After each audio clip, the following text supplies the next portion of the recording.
Welcome to New Trattery! Y'all, this is Yarn Diggity, and I've been wanting to make one of these videos for ages, but I've been trying to figure out how I could start making videos without spoiling the story that I have going on Tumblr, and I thought, okay, we can just furnish a house. So that's kind of what we're going to do. You've heard of a speed build. This is a slow deco. We're not going to rush through anything.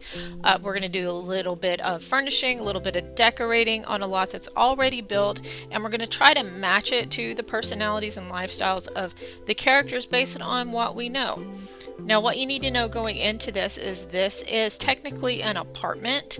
I like to build subdivisions where I put out those giant, great big lots and build them as apartments, but build individual houses with streets and stuff.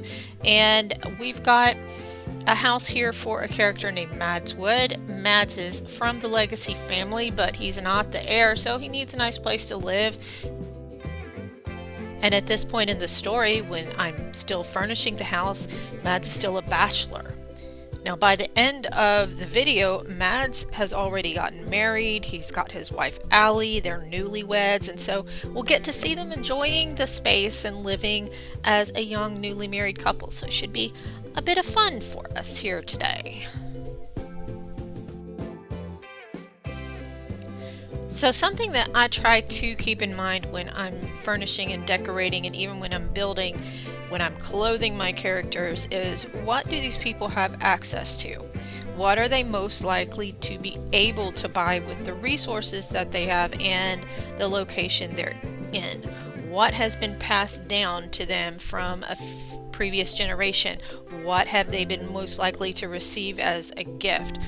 And you'll see a lot of mid-century modern in my game, not just because I like it, but because where I live and at the age that I am and where I'm from, mid-century modern was known as new stuff when I was a kid, because I'm 52 years old. So for me, it's a really good way to say this could have happened 50 years ago, but it also could happen right now, because maybe somebody's got furniture that their grandparents gave them. Maybe they got it at an antique or thrift store. It's something that they're nostalgic for. Maybe they are just fresh out of school and they're using furniture that their parents said they could have that's been in a garage for a while. So I try to kind of mix it up. But we also want to think about the characters themselves. Are they going to be happy and satisfied with some older stuff and some hand-me-downs and some inherited pieces? Are they the kind of person that's going to enjoy something they found at a thrift shop? Do they just like comfort? Or are they the kind of person who is a little bougie and they have to have everything new? Do they hop on trends? I try to take all of that into consideration. Like in this case, our character here is a private detective. He works in the intelligence career. And so right here we're furnishing and decorating in a space that's meant to be his work at home, his home office. So whenever he needs to go through his files or his pictures that he took that day, or he needs to do anything related to his job, he's got this space. So I've got lots of books. He's going to have a photocopier. He's going to have, I'm going to select a very, very PI sort of lamp. And he's got his office equipment in here, binoculars, a burner phone, all of that good stuff.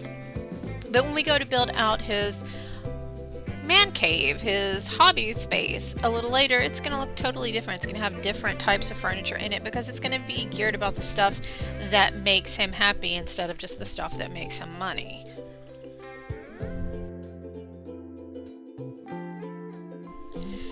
And while he's still a bachelor, he just needs this one bike. Now, as I said before, when beginning this little decoration and furnishing run, he was still a bachelor. By the end of it all, he's married, and I like to think of it like when he first moves into his home, he knows he's on his own, but he still wants to impress if he's able to bring a date over. He wants to show that, hey, I'm an adult, I have my stuff together, because he was raised in the Legacy house. So this isn't a guy that's gonna go off and just live without any home training. He's got lots of home training. Also, he probably didn't do this entirely by himself. His sister Erica probably had some opinions and helped him out on some things. He's got a lot of social resources that are going to give him some guidance, so it's going to look relatively put together. It also is probably going to look like he ordered it all at one time out of a catalog. And to me, that's the best use case for the catalog tab, for the collection tab in build and buy mode. That appearance of, yes, this is somebody who opened up a catalog, or they went online and they selected a lot of pieces from the same store or the same resource. So everything is going to have this level of cohesion that kind of tells you about how much time somebody did or didn't spend in putting a room together. Because if you think about it, this isn't us decorating their homes, this is them decorating their homes.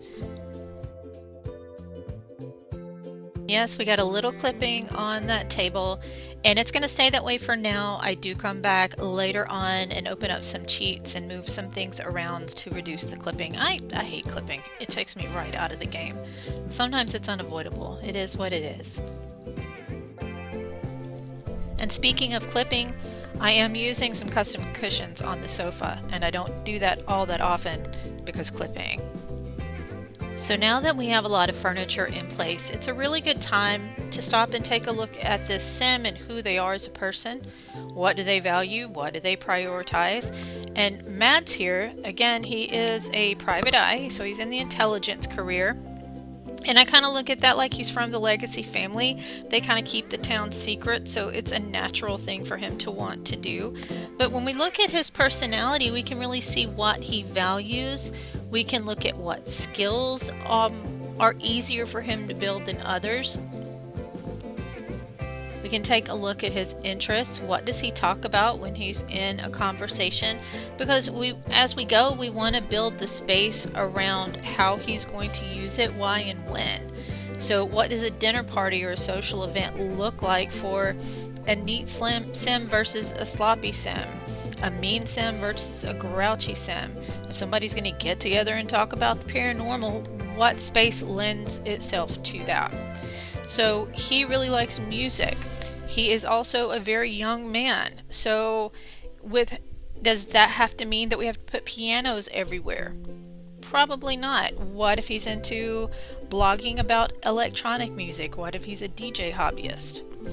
Also, he probably is going to care a good bit about fitness. It's not necessarily his one true hobby, but he's a young guy. Again, at this point, he's still a bachelor. So he wants to be fit. He wants to be healthy. He's got a little bit of that Patrick Bateman energy without being a psychopath. So I wanted him to have this smoothie stand. I've got some exercise equipment there, and I want him to be able to make some smoothies. So I figured that needs to go in his kitchen. It'd be very convenient for him, and also kind of impressive if he brings a date over. So I got to find the perfect spot for it, get a walk-through block for that chair, so that way they can get around it. But the other part of that is I want him to have a bar and an entertaining space. Now, if you follow the stories from New Trattery over on my Tumblr, you'll know that way in about 40 years ago in this town's history, there was a fight, there was an altercation between some family members that really was the result of those fellas being drunk at a public event. People were making a lot of bad decisions because of alcohol. And so the way that I played the game for a while for those characters is that family was raised without alcohol being allowed in the house. Now that Mads, who was not part of that generation, he was part of the subsequent generation, he was raised without any alcohol allowed into his house. So it's kind of a flex for him, this whole like, I'm independent now, I'm a grown man. He's going to have some booze in his house, and that's not unique to him. It's kind of a hallmark of his generation in my game, that they're being allowed access to alcohol again, and they're kind of, to them, it makes them feel sophisticated. It makes them feel like they've really arrived at adulthood. Nobody can tell them they can't enjoy a cocktail. So he's going to have this nice little entertainment space with some boozy stuff. He's probably envisioning his dates or his little dinner parties, and it makes him feel like a grown-up. Now here you're going to see what I'm talking about when I'm saying he needs a separate hobby space. So this is still going to look like a little office, but it's not for him to work, it's for him to play. And if you've ever been into the guy cave of a guy who's really into electronic music, you might recognize some of these elements. And I'm going to be missing a lot. There's a lot of pieces that I still want to put into this room, but I'm kind of working with what I have here. But it's kind of inspired by my husband, who is a retired DJ and music producer, and he has a whole section of our house that's just like computers and parts of computers and synthesizers and parts of synthesizers. And so I had this idea that maybe for a hobby, maybe for his music hobby, Mads has the space that's kind of like that, where he's going to have a keyboard, he's going to have his computer, maybe he goes online and posts videos about music, or has his little digital production space. So I'm gonna have it all kind of crammed in here together, and I'm gonna use a walkthrough block just to make sure he should be able to get through to everything without it. But one of the things that I've just stopped taking for granted is pathing. I try to just aggressively plan for pathing now, because it's very frustrating when you spend a lot of time and energy making something look exactly right, and then it's unusable and you have to stop and dig through a ton of stuff. So I just preemptively put walkthrough blocks under seatings, especially when we're building out spaces that are going to be a little cramped. And then I wanted to give him a little sofa in here. I figure that it needs to be a little nerdy. It needs to be kind of cheap and kind of nerdy. So I found this one that it has like a castle and dragons on it. Some Bachelor, some like Bachelor man cave energy right there. He's got all these sophisticated spaces in other areas of the house. I wanted him to truly be able to just relax in there and make it completely about what he wants, because as you're going to see, he's going to be bringing home a girl soon that's going to become his wife, and it really, the energy starts to change. So he's got to have his man cave space, his nerd space. And then finally, before I do the living room lighting, is we're adding some blinds. And my decision here, these blinds over curtains, is really about the style of the house. A lot of the houses in Newlywed are mid-century modern. I mean, there's whole subdivisions of just mid-century, mid-century, mid-century. But in the game, it's approximately like, the mid 2000s, 2005-ish, 6-ish, 8-ish, 9-ish, somewhere in that general vague capacity. And I've gone away from building as many mid-century to building more contemporary house styles. And so my thought is, if you buy one of those houses, or if you ever bought one of those houses new, well, they come with these wooden blinds. If you're going to do any kind of drapery, you're going to have to just make the decision to do drapery on your own. But if you buy one of those houses, it's coming with these wooden blinds. And they're going to match the trim, not necessarily the furniture. They're going to match the trim of the molding there. So that's what I'm doing for him. Because Mads, again, Bachelor, he's not thinking of it. He's just glad that the house came with blinds and he doesn't have to worry about it.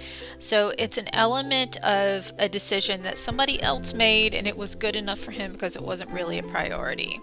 And I think those are the kind of touches that, when I play the game, make it feel a little bit more real to me. I know that clutter can kind of serve that purpose too, but clutter can also make it hard to play at times. It can render things unusable. So I find that making those types of conscious decisions can bridge that gap or make up for the times where I have to choose to have a little bit less clutter. And you can see here that I finally turned off Snap Objects to Grid. so that I can start installing some lighting in the living room. So we've got some ceiling lights and putting in some lamps here. I really like this one. I think it's this is the house of a private detective, and I got this from a big box store for 20 bucks.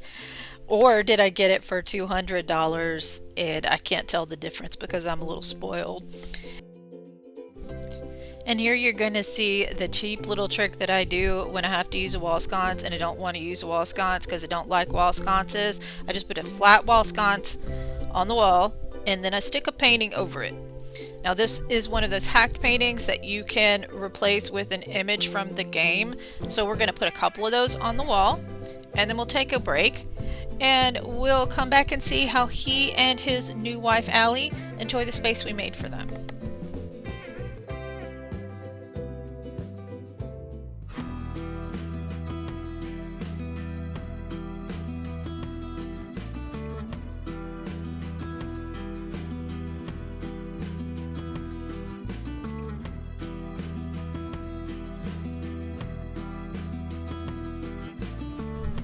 Welcome back to Mads and Allie's place. Let's go take a look and see how they are enjoying the space. Let's see what they've done with the place. I see Mads' parents on the wall. I see nice touches all over the house. Definitely a little bit more feminine energy now that Allie's here. Well, I think they like it. There's Mads, able to use the stereo, making himself some drinks.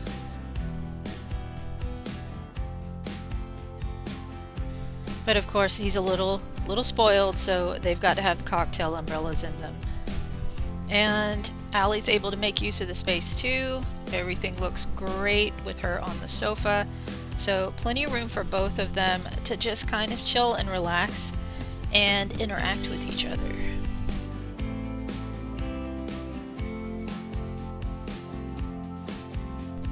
Because I play active schools very often in Newlywed, these folks grow up knowing each other from cradle to grave. I have a daycare, I have elementary school, a high school, they all go to the same university. So by the time that they're getting together as adults, they really are best friends. And so these couples tend to be very happy together. They have a lot to talk about and they enjoy one another's company. I don't have a whole lot of dramatic breakups. I have a few. But now that Allie's gone to work, Mads had some time for himself, so he's going to go hop onto his hobby computer. So looks like the pathing there worked out wonderfully, and he's able to go right to his keyboard and play some music, have a good time there. He can go over to his work computer. That seems to be operating just as intended, so he's got the space he needs there to do his work stuff. He can stay fit on the his and hers treadmills that I put in for them. So nice little space over there in the corner for them to exercise. And so this is where we're going to leave Mads and Allie, and we're going to leave Newlywed for the day.